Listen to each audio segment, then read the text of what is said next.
네, 이어지는 순서에서는 여야 의원들과 함께 집시법 개정을 둘러싼 논란과 쟁점에 대해서 자세히 짚어보겠습니다. 먼저 관련 영상 보고 대담 계속하겠습니다. 국민의 자유와 기본권을 침해하고 공공 질서를 무너뜨린 민노총의 집회 행태는 국민들께서 용납하기 어려울 것입니다.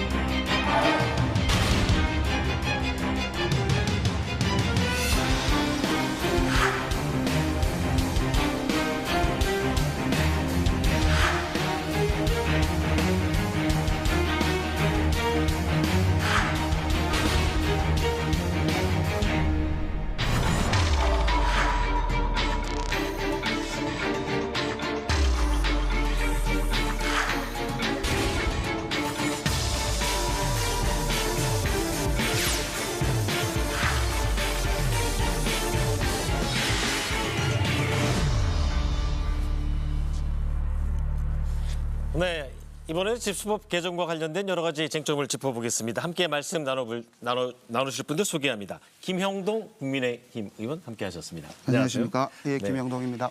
이해식 더불어민주당 의원 나오셨습니다. 네, 이해식입니다. 네. 자, 일단 집시법 개정 관련해서 이 촉발되게 된 계기가 물론 여러 가지 법 개정 논의는 꾸준히 있어왔지만 그 1박 2일 집회라고 그래야 되나요? 노숙 집회라고 해야 되나요? 이 민주노총이 이 서울 시내 도심에서 밤샘 집회를 한 이후에 자 이제 좀 법을 좀 바꾸자 이런 논의가 있었거든요. 그 법 개정은 필요하다고 보세요? 예, 법 개정이 필요하다고 봅니다. 우리 집시법에 이렇게 돼 있죠. 집회 및 시위를 최대한 보장하되요.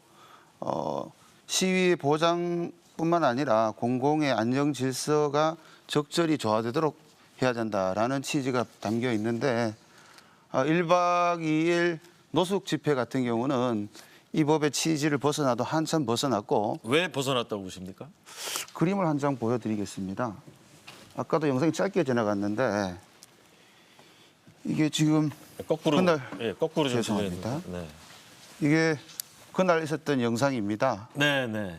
공공의 안전, 시민들의 불안, 다수의 시민들이 이 모습을 보고 굉장히 분노했던 거죠. 어떤 분들은 노상 방뇨까지 했다는 것 아니겠습니까? 알겠습니다. 네.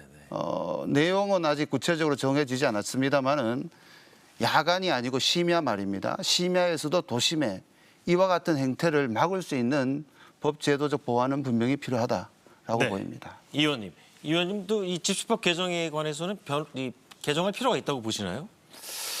그 집회 결사의 자유, 집회 시위의 자유는 이제 국민의 기본권이죠. 헌법이 네. 보장하고 헌법상의 있는 기본권이죠. 네, 기본권이죠. 그런데 그 기본권을 야간 집회라 하더라도 이렇게 포괄적으로 금지하는 것은 기본권 침해에 우려가 있는 것이죠. 그래서 저희 민주당은 반대하고 있는 것입니다. 우리 헌법에 보면은 대한민국은 3.1 운동이 건립한 임시정부의 법 통과 그리고 4.19 민주 이념을 계승한다 이렇게 되어 있습니다. 네. 그리고 지난 대선 때는 여야 후보가 공히 5.18 광주 민주화 운동의 정신을 헌법 전문에 수록해야 된다 이렇게 약속을 했습니다. 물론 이제 지금 지켜지고 있지는 않지만 그리고 어제는 마침 그 전두환 독재를 종식시키고 국민들이 직접 자기 손으로 대통령을 뽑은 직선제를 쟁취한 60항쟁의 36주년이었습니다. 네. 그러니까 대한민국은 말하자면 집회 결사의 자유에 서 있는 나라고 대한민국의 민주주의는 집회 결사의 자유 그 자체다.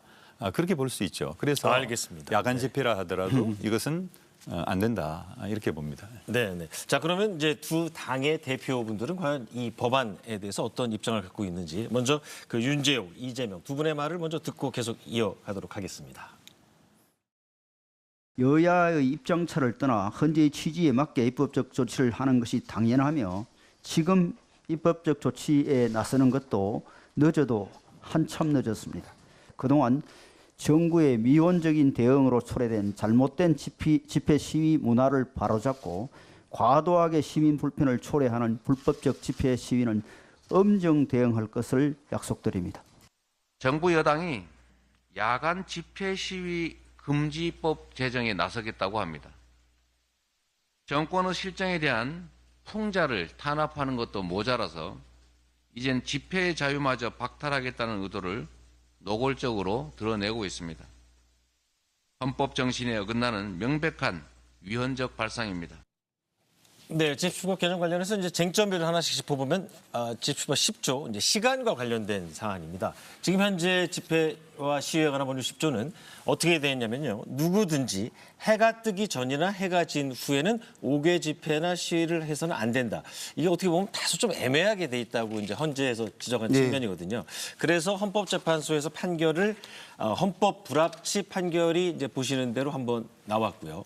또 처벌하면 위헌이다. 그래서 한정 위헌 판결을 냈습니다. 그렇기 때문에 여기 계신 두 분, 즉 국회의원들이 법을 새로 바꿔서 헌법에 좀 맞게 좀 법을 좀 개정해라라는 그 헌재의 주문이 있었던 건데요.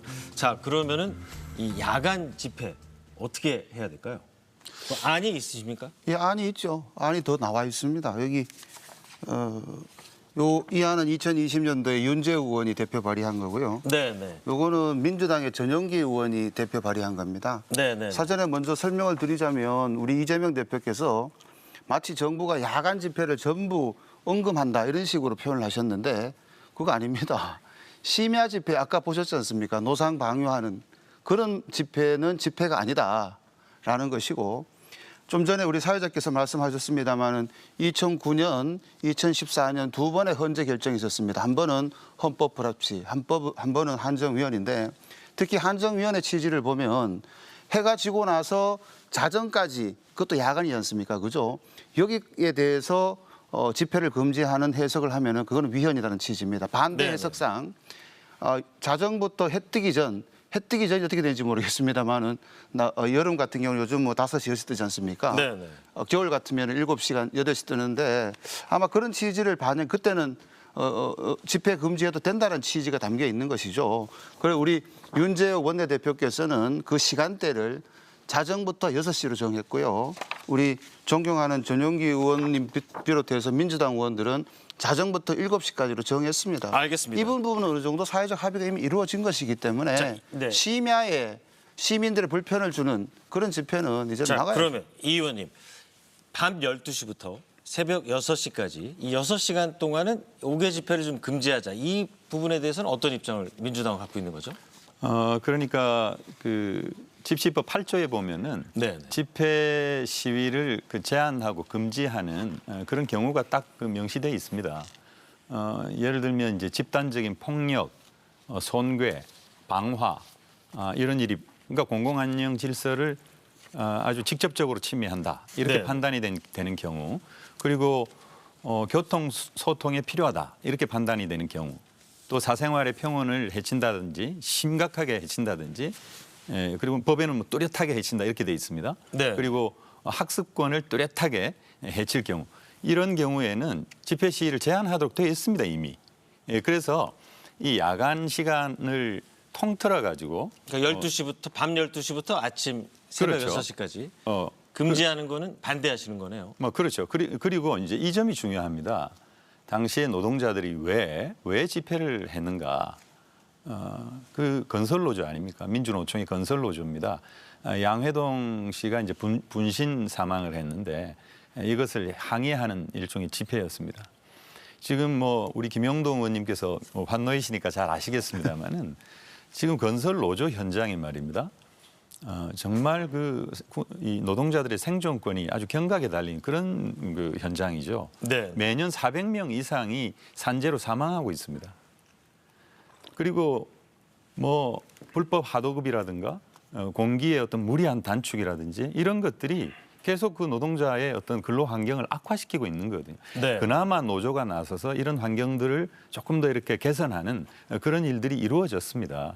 이제 그런 상태에서 노조 때리기가 정부에 의해서 계속되고 특히 건설 노조를 건폭이라고 이렇게 낙인을 찍고 네. 그러면서 거의 20여 명의 노동자들을 구속하고 압수수색하고 1000여 명의 이 건설 노조원들을 소환 조사를 했습니다. 알겠습니다. 그리고 그리고 네, 건설 제가 한 현장 말씀만 좀 폭력과 관련해서는 여러 가지 이견이 네. 있을 수 있으니까. 물론 그럴 수 있는데 네. 그럴 수 있는데 이분들이 왜 집회를 했는가? 네. 이분들이 집회를 한 그 이유에 대해서 우리 사회가 공감하고 그 정도는 관용해 줄 것인가? 아니면은 알겠습니다. 그게 도심이잖아요. 주택가도 아닌데 네. 그게 이 도심에 이 야간에 광장이었죠. 모였다고 그래서 모였다 그래가지고 뭐 전면적으로 금지할 건가? 이것은 판단해볼 문제죠. 짧게만 저 반박해도 되겠습니까? 네, 말씀하시죠. 예.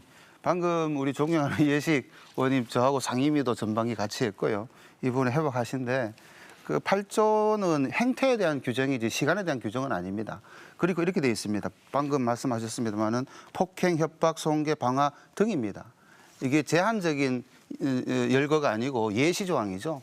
좀 전에 그림을 자꾸 언급하는 게 좀 죄송하기도 합니다마는 야간에 다수가 술을 많이 자시고 또 정말 나무 밑에 방뇨를 하고 이게 손괴, 방화, 협박, 폭행보다 못할 리가 뭐가 있겠습니까? 네. 시간에 대한 부분은 좀 전에 우리가 논의했던 10조에 대한 부분이고요. 이 부분은 이미 헌법재판소든 대법원이든 여야 국회든 이미 시간에 대한 심야에 대한 제한은 필요하다는 게 공감대가 됐고 알겠습니다. 건설로도 한 개 말씀드리겠습니다. 자꾸 이 부분에 대해서 일부를 전체인 양이 포장하는 부분들이 많은데 건설 노조 중에 전체 조합원들은 선량한 일용직 노동자들이 많죠. 이분들을 보호하기 위해서라도 그 중간에 군림하는 정말 노조의 탈을 쓰고 회사를 압박하거나 또 수사 과정에도 있습니다만 다수 건이 조합원들에게 과도한 조합비 명목을 뜯는다든가 이런 것들은 막아야 되는 거죠. 알겠습니다. 그런 것들이 네. 건설 노조에 대한 윤석열 정부의 정책이라는 말씀을 드립니다. 에 대해서 이슈가 아니라 자 그러면 예.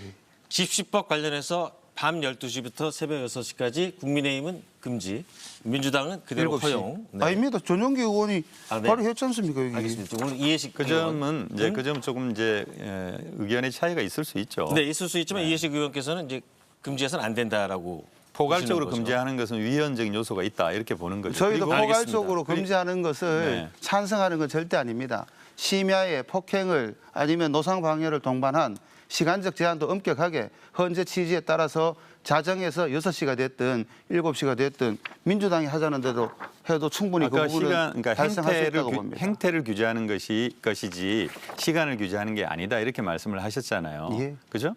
8조가 그렇다는 거죠. 아무리 어떤 뭐 심야 집회든 아니면 낮에 하는 집회든지 간에 그런 행태이면은 언제든지 불허할 수 예, 있다는 맞습니다. 얘기죠. 예. 그럼 네, 굳이 네. 이렇게 포괄적으로 시간을 정해가지고 금지할 이유가 없고 이미 헌재에서 헌법 불합치 그리고 한정위원 판결을 통해 가지고 이 자정에서부터 새벽 6시까지는 판단을 하지를 않았습니다. 입법 영역으로 둔 건데요. 입법 네. 영역으로 근데 둬서 입법 영역 민주당과 우리 당이 각각 이것도 20대가 물론 이제 아니고 21대에 뭐 발의를 들어와서 했습니다. 발의한 겁니다. 알겠습니다. 발의를 했는데 그것이 그 국민의 기본권을 심대하게 저해할 그런 위험성이 있는 경우가 발생할 수 있기 때문에 매우 신중하게 다뤄야 그거는 된다. 이제 동의합니다. 그런 입장. 의원님 네. 말씀에 동의하지만 이미 이런 법률안이 나왔기 때문에 이제는 논의하는 과정이 돼야 되지 다시 뭐 야간 집회라는 프레임을 하거나 아니면은 윤석열 정부가 집회에 대한 헌법에서 금지하는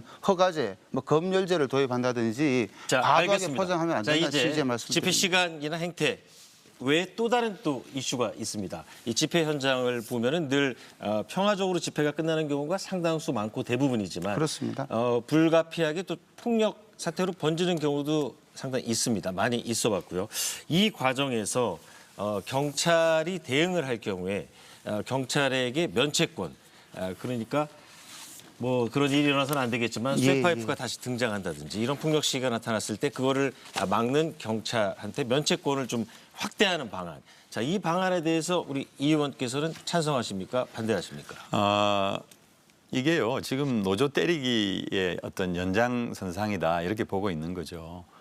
집회 시위를 막고 또 해산하고 또 진압하는 그런 과정에서 경찰관에게 면책 조항을 또 법으로 따로 두게 된다. 이것은 너무 과잉이다 이렇게 보는 거죠. 네. 지금요 이미 경찰관 직무집행법에 면책 조항이 있습니다. 이게 최근에 도입된 건데 뭐 잘 기억하시겠습니다마는 지난 2021년도에 11월 달로 기억되는데 인천에서 층간 소음 그 흉기 난동 사건이 있었습니다. 네, 4층에 있는 있었죠. 한 남자가 그죠? 네, 네. 신고했다는 이유로 3층에 쫓아가 가지고 흉기를 휘둘러 가지고 3명이 아주 크게 다쳤죠. 근데 그때 경찰이 도망을 갔어요.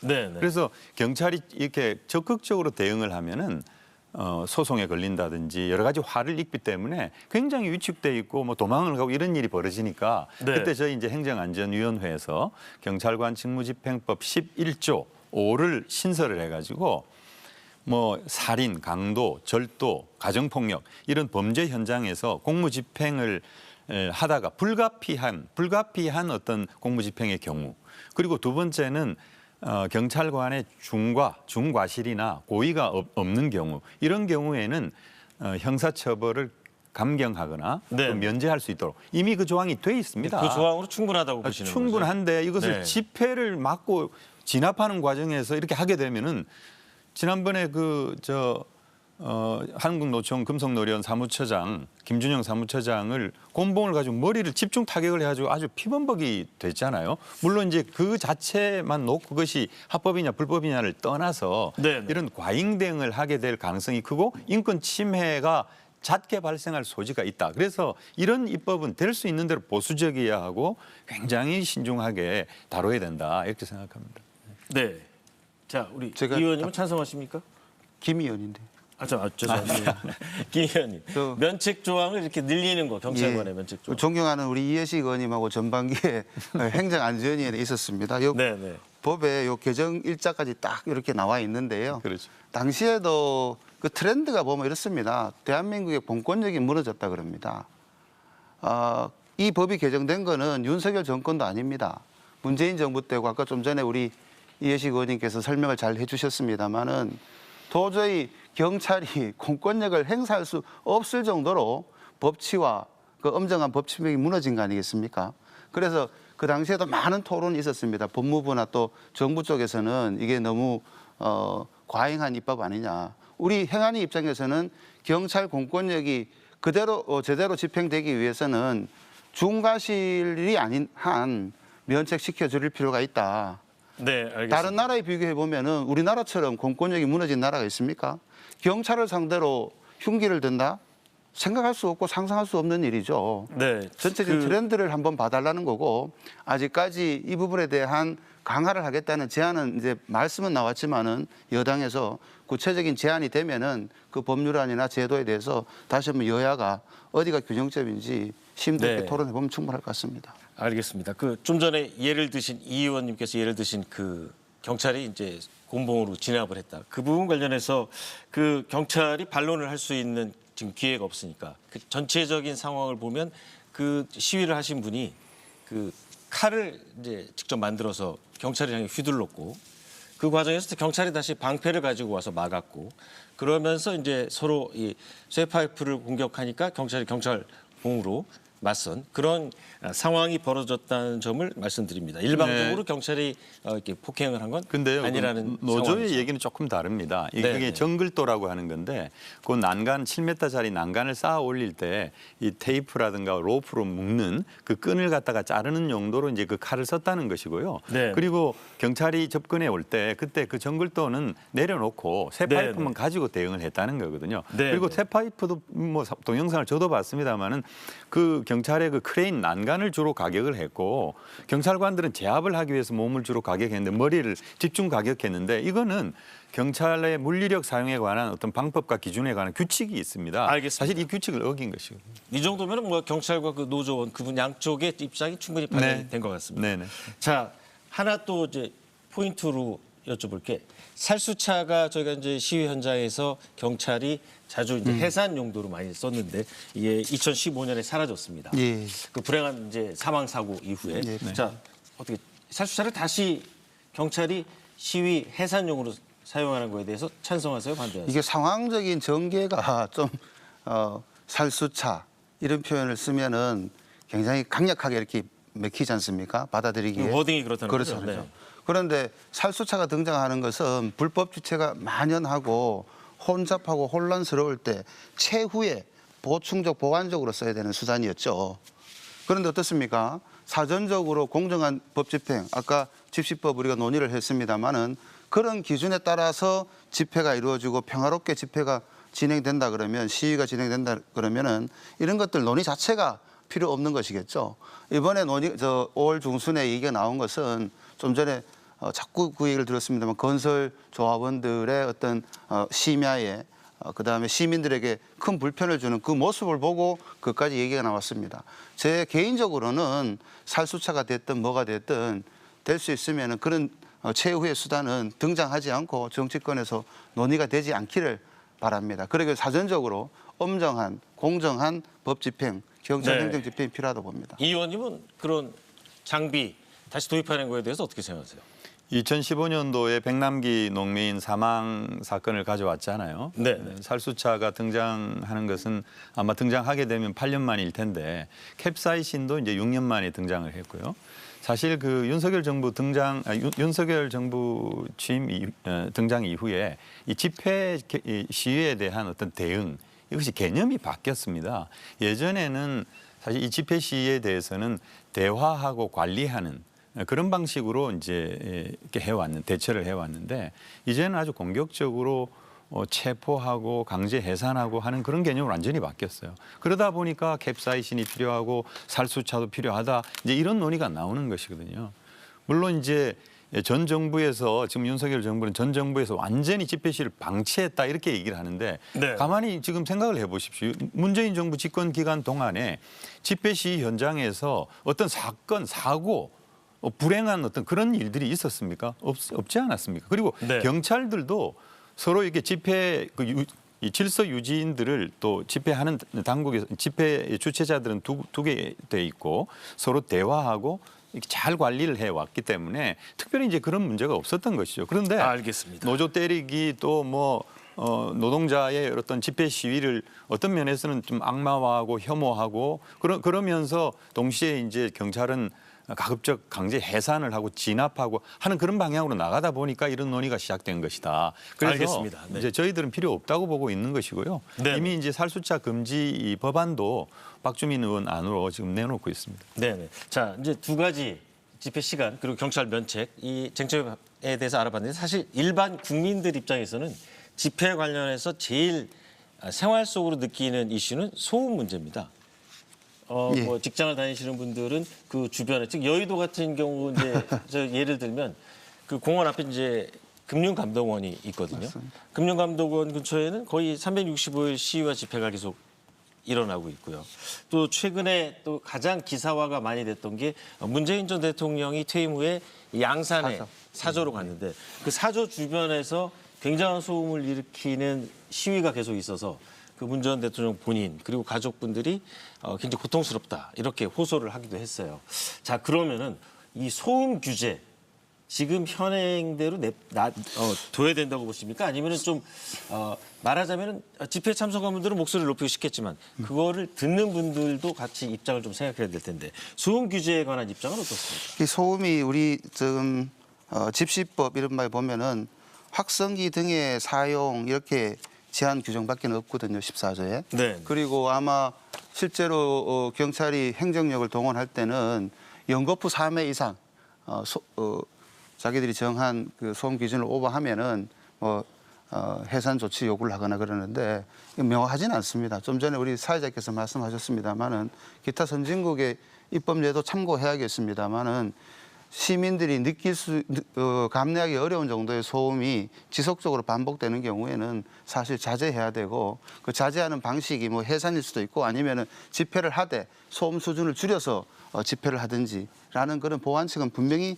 필요한 것 같습니다. 네, 자. 우리 국회 앞에서도 1년 365일 하시는 분이 계신데 자기의 주장은 분명히 필요하지만은 그것이 다른 일반 시민들에게 전화 통화도 못할 정도의 상황이 되면은 자제를 하고 그에 대한 규범을 새로 만드는 것이 필요하다라는 생각을 가지고 있습니다. 자, 이 의원님은 이 소음 규제에 대해서는 어떤 입장을 갖고 계세요? 저도 김영동 의원님과 기본적으로 같은 입장입니다. 사실 너무 심한 경우가 많고 그리고 요즘은 시위를 하다 보면 그 시위를 어떤 그 제압하는 하나의 방식으로 정치적인 견해를 달리하는 집단이 다른 반대편에서 스피커를 그쪽 방향으로 틀어놓고 막 이렇게 하거든요. 그래서 그러니까 서로 주로 막 당사 앞에서는 늘 시위가 있죠. 네, 그러다 네. 보니까 서로 이렇게 데시벨을 올리는 거예요. 그러다 보니까 이제 그렇게 되면 뭐 엄청난 소음이 발생을 하고 이제 그런 것들은 적극적으로 규제를 해야 되고 얼마 전에 또 뉴스를 보니까 뭐 집회 신고를 해놓고 이렇게 확성기, 이게 녹음기 그것만 같은 것만 해놓고. 틀어놓고 사람은 없는 거예요. 그런 경우가 계속 상당히 뭐- 많습니다. 그렇죠. 의외로. 네. 네, 근데 그런 것들은 좀 저희가 입법을 세밀하게 해서 규제를 하는 것이 맞다 이렇게 생각을 합니다. 다만 네. 우리가 이 소음 문제나 또 도로 점거 문제나 이런 것도 집회 시위를 하는 데 있어서 하나의 방식이거든요. 이것도 과도하게 또 이렇게 위축시키다 보면은 국민의 기본권을 이렇게 침해하는 경우가 발생할 수 있고 네. 그리고 어떤 시든지 간에 왜 발생했는가라고 하는 것을 우리가 좀 잘 봐야 되고 또 그런 면에서 다소 이 집회 시위는 불편을 야기할 수밖에 없습니다. 네. 어느 정도의 불편은 우리 사회가 포용하고 감내하는 알겠습니다. 그러므로 좀 성숙한 민주사회를 만들어가는 그런 네. 노력도 또는 동시에 필요하다 이렇게 생각합니다. 네. 네. 그 집시법 개정 관련해서 여론조사 결과가 하나 나온 게 있는데 네. 잠깐 보고 가시겠습니다. 시민 안전보장, 공공질서 확립, 이 적절하게 좀 바꾸는 게 좋겠다라는 게 50%. 하지만 집회 결사및 표현 자유를 침해한다, 부적절하다가 44%입니다. 아주 큰 차이는 아닙니다. 저 정도 여론조사면. 그리고 대통령실에서도 이제 국민의 여론을 수렴하는 절차를 갖겠다고 했습니다. 자, 이제 마지막으로 집시법 집회와 시위 우리 이 의원님은 역사적인 그 배경도 많이 설명을 해주셨는데 앞으로 어떤 방향으로 바꿔서 표현의 자유도 보장하되 다른 시민들의 불편도 최소화할 수 있는 그런 안이 있으면 좀 말씀해 주시죠. 예, 충분히 얘기가 나온 것 같습니다. 방금 사회자께서 말씀을 주셨습니다만은 두 가지 정도가 오늘 얘기가 된 것입니다. 헌재가 됐든 대법원이 됐든 이미 위헌 상태, 입법 공백 상태를 빨리 메워줘야 됩니다. 대표적인 게 심야의 집회를 어디까지 금지할 것이냐에 대한 부분은 자정에서부터 6시 내지 7시 안이 나온 것 같고요. 또 하나는 행태와 관련된 규정에 대한 부분도 분명히 채권의 신종 어떤 시위나 집회 방법, 아까 말씀하신 확성기를 그냥 놓고 간다든지 이런 부분에 대한 것들은 분명히 필요하지 않나 싶습니다. 또 하나는 공권력이 하여튼 사전에 엄정하게 집행될 수 있도록 제도적으로 보장이 됐다면 이 논의도 사실 크게 할 필요가 없지 않았습니까? 알겠습니다. 공권력이 엄정하게 집행될 수 있도록 하는 데 대해 가지고 아까 면책 조항에 대한 확대 부분도 나왔습니다만은 충분히 수기를 거쳐서 확대할 부분이 있다면 확대해야 된다고 생각합니다. 네, 네. 지금이 마지막 기회입니까? 네, 마지막이에요. 하나만 더 말씀을 드리겠습니다. 이해식 정의한 의원님께서 계속 그 노조와 관련된 부분을 얘기했고 건설 노조와 관련된 부분을 얘기했는데요. 진짜 전체적으로 윤석열 정부 들어와서 그전에 문재인 정권과 비교해서 산업 현장에서 파업 건수가 늘어나거나 심각하게 어떤 노사 갈등이나 쟁의 사건이 말이나 일하는 건 아닙니다. 네. 건설 중에서도 좀 전에 제가 말씀드린 그런 일부 알겠습니다. 약자들을 어떻게 참칭해서 자기의 권한을 심하게 누리는 이런 분들을 제한하기 위한 이것도 법치를 세우는 네, 것이죠. 알겠습니다. 예, 그런 의원님. 차원에서 자, 이 의원님도 마무리 발언 기회 드리겠습니다. 네, 우리 김영동 의원님께서 문재인 정부에 비해서 이런 그 집회 시위에 관련해서 특별히 달라진 게 없다 이렇게 말씀을 하셨는데 사실 아까 이 집시법 8조 집회 시위의 제한과 금지를 할 수 있는 그런 조항 거기는 그 교통 소통에 필요하다고 판단될 경우 2019년부터 2021년까지 3년 동안 그런 경우에 집회를 금지한 건수는 딱 한 건 있습니다. 3년 네. 동안에. 근데 윤석열 정부 들어와 가지고요. 작년에만 171건 집회 금지했고요. 올해 들어와서 지금 56건째입니다. 네, 네. 그러니까 이것만 봐도 지금 윤석열 정부가 이 국민의 기본권을 어떻게 다루고 있는가라고 하는 것을 극명하게 사실 알 수가 있는 것이죠. 알겠습니다. 도로 점거라든가 소음이라든가 이런 것들에 대해서 국민 불편이 과다하게 초래되는 것에 대해서는 우리가 적극적으로 대응하고 또 그와 관련해서는 우리 행안위에서 집시법을 또 개정하는 것을 다루게 될 것 같은데요. 알겠습니다. 그렇지만은 네. 기본적으로 이런 헌법의 기본권, 헌법이 보장하는 기본권을 얼마만큼 침해할 수 있는가라고 하는데 초점을 맞춰야 된다 이렇게 네, 생각합니다. 알겠습니다. 두 분 이 집시법 개정 논의 과정 잘 지켜보도록 하겠습니다. 네, 내일 국회에서 의원 2명에 대한 그 체포동의안 포기할 진행이 될 예정입니다. 이들은 이 전당대회 때 돈 봉투를 돌린 혐의를 받고 있습니다. 한국 정치의 후진적인 민낯을 보여준 이 돈 봉투 혐의에 대해서 정치인들 스스로 개혁해 나갈 의지가 있는지 지금 유권자들은 매서운 눈으로 내일의 표결 결과를 지켜보고 있습니다. 이루어진 날 라이브 오늘 여기서 마치겠습니다. 시청해주신 여러분 고맙습니다.